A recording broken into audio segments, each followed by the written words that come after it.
My story begins before I got in the Marine Corps.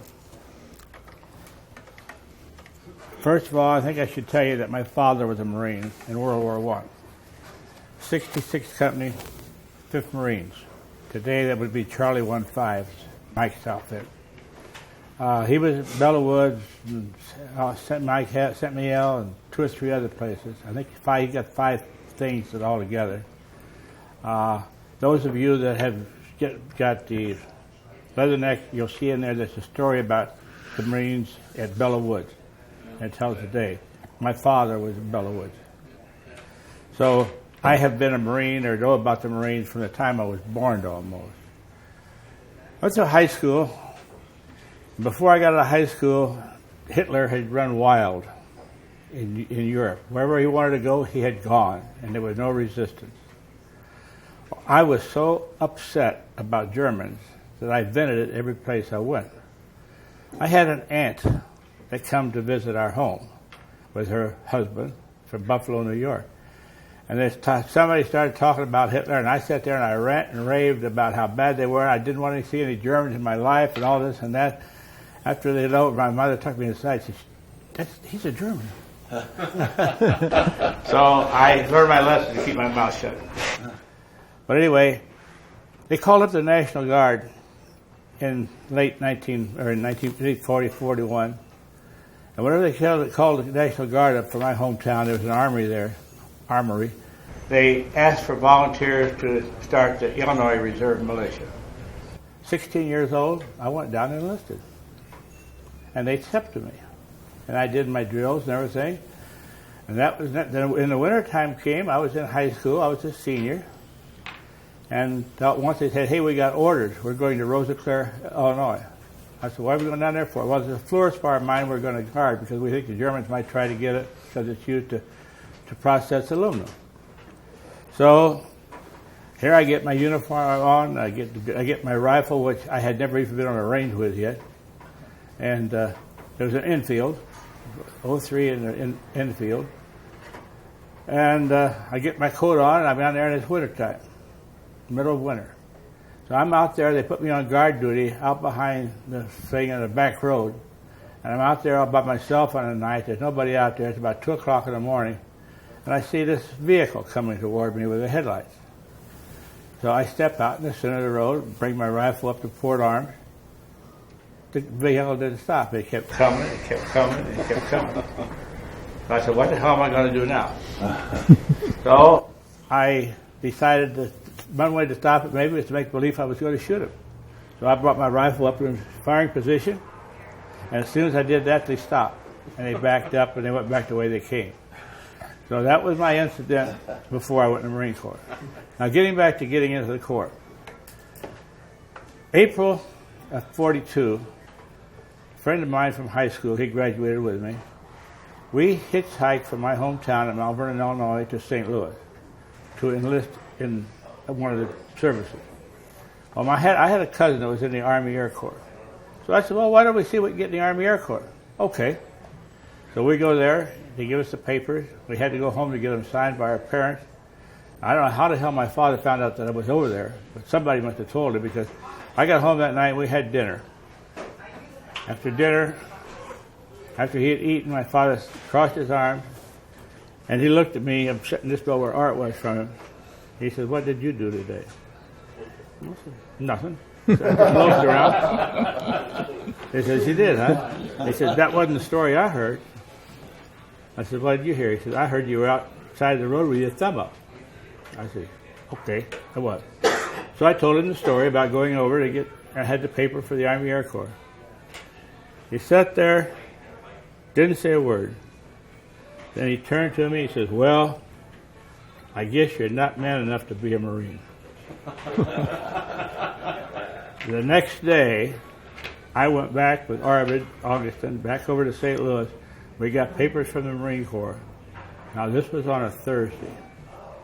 Got the papers, I took them home, filled them out, my parents signed them, and we sent them back over there. On Tuesday of the next week, I got a call to get on a train and go to Chicago. So Arvid and my father took us to St. Troy, Illinois, where we got on the train. Guinea, Chicago, at Eastern Illinois. I went to Chicago. We got off at 12th Street Station. They took us up to a building someplace down the loop. I have no idea where it was. And we went through all of our tests. They took everything. By noontime, we were through with the test. We had been sworn in, and we were told that we were to be at the South Street Station at 6 o'clock that night. Had nothing to do, so we wandered around town. First thing we did, walking down the street, we found a bar that was having striptease artists in it, striptease girls. We had to go in and see the striptease.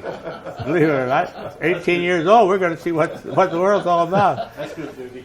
So we got back after the evening got longer and everything, and we decided to go down to the South Street Station where the train was going to be. We got in there and we waited for a little while.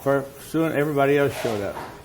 Well, there was about 18 or 20 of us at that time, and they put us on a train. It wasn't quite as bad as Art's train because we had double-decker berths, but we did get good food because we ate in a dining car. And we were on a train for 3.5 days.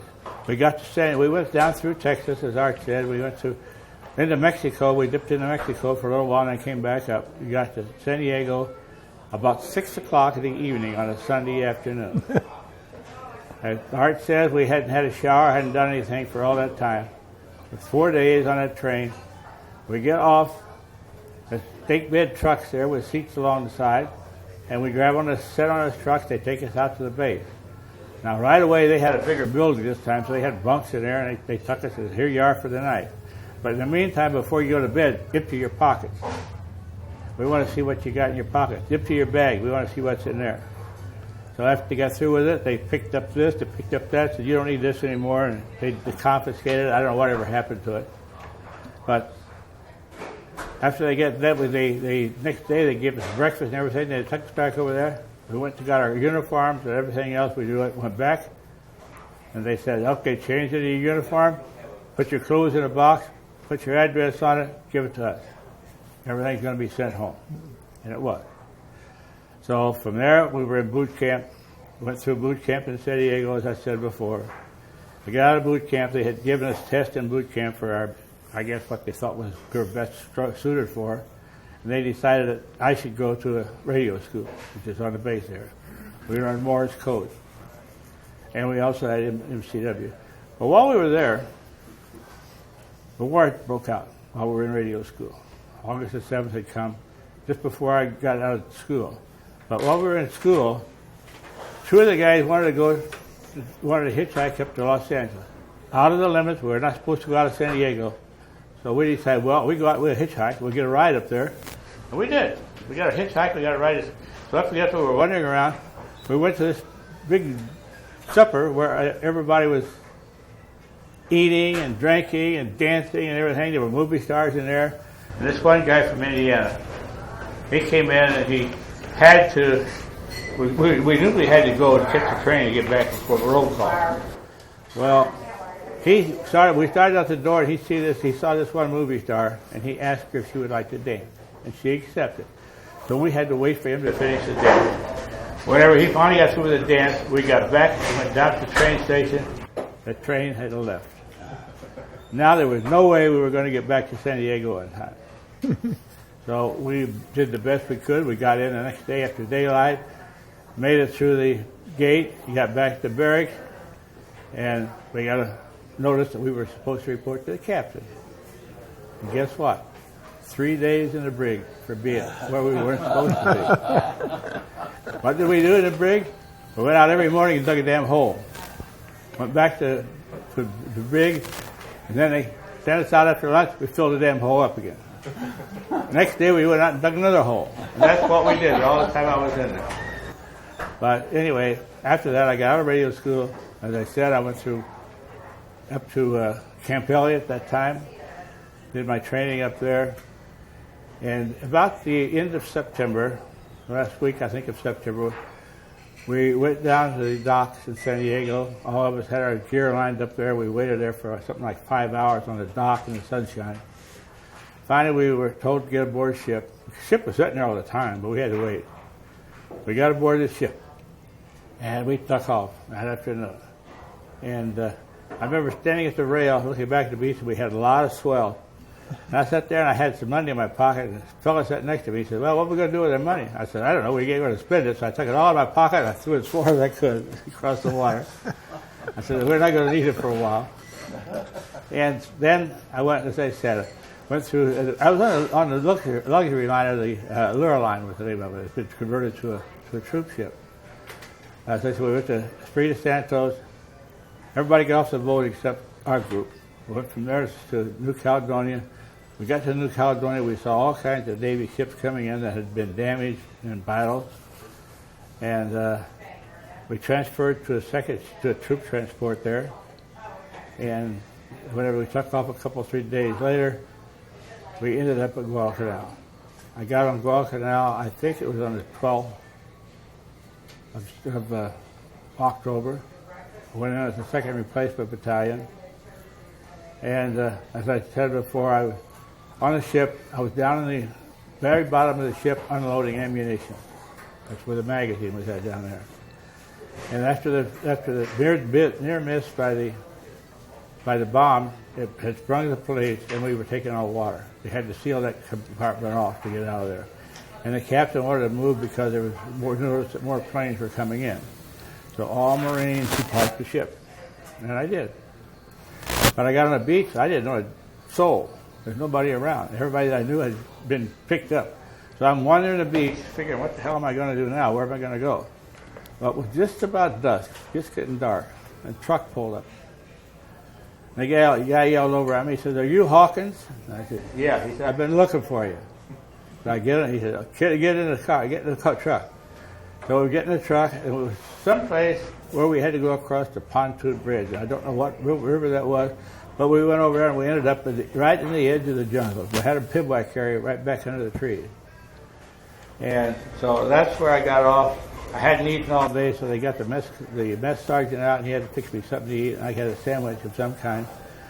Went back to my tent. They had said the fellows that I was with had set up a tent, had a cot, mosquito netting, and everything on it. And then even dug a foxhole for me, a hole to get below ground level.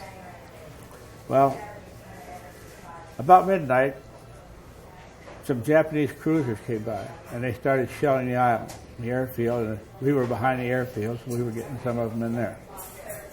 So we started to we all jumped out to get to our foxhole. We had a fellow that didn't get out of his bunk because, for some reason, he got an epileptic seizure. And he was twisting and having all kinds of trouble. I and another fellow got down and stayed with him, tried to keep him from hurting himself all the time that we were being shelled. Finally, he got okay, and we were able to get out of it. 2 hours later, Washington Machine Charlie came over, and he with his light up there, and he was dropping bombs.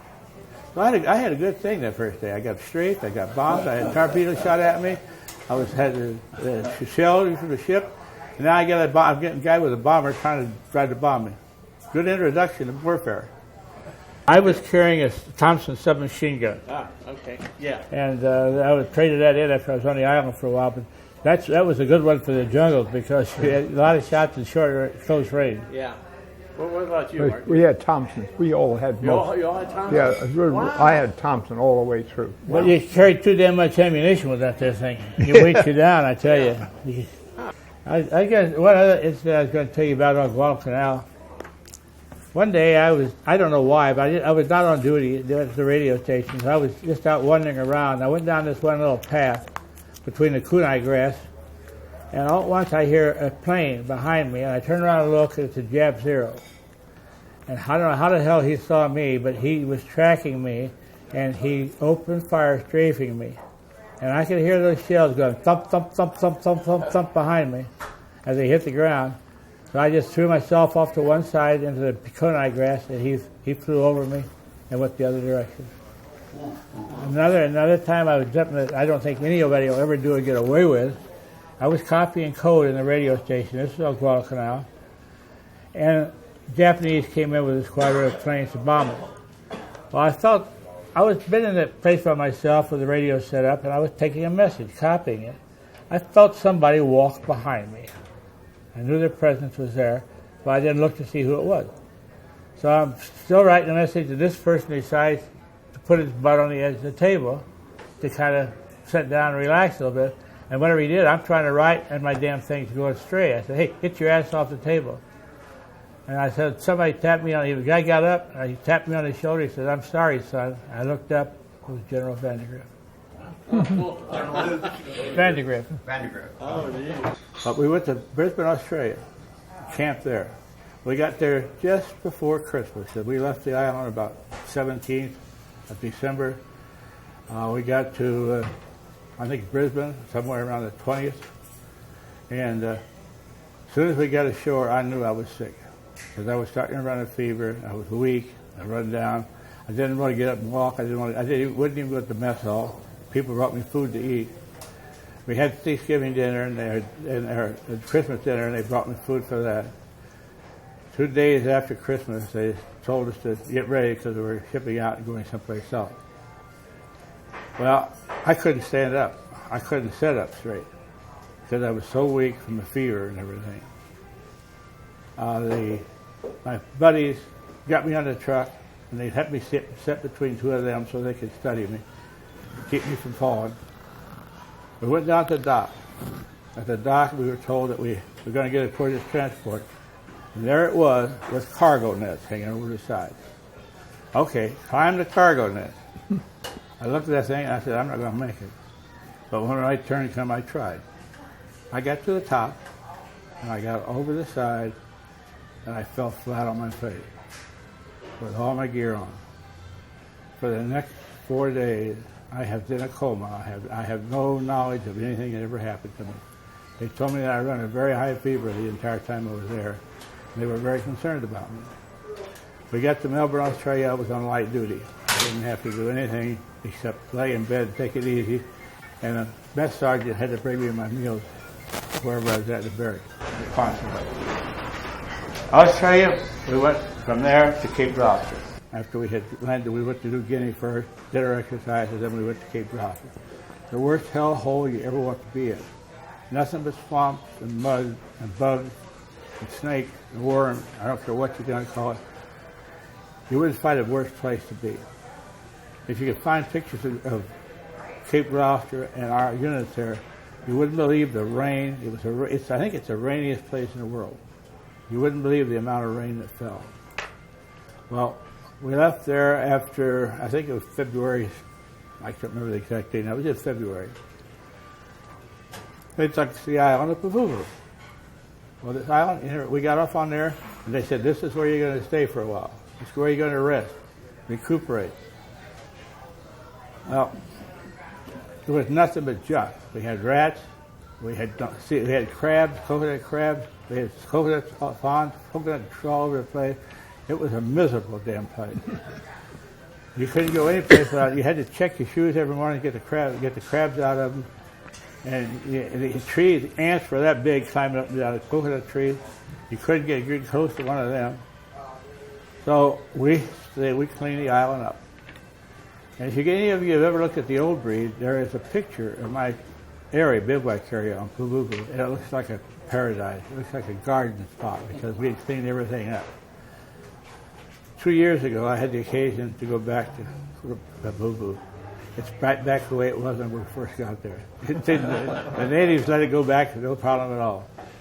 From there, we went to Peleliu. As I said, we left Peleliu, and the first part of September, and on the way up to Peleliu, and on the way up there, the big convoy, it was hot as all hell, and they had these Higgins boats that were swung out over the side on the davits.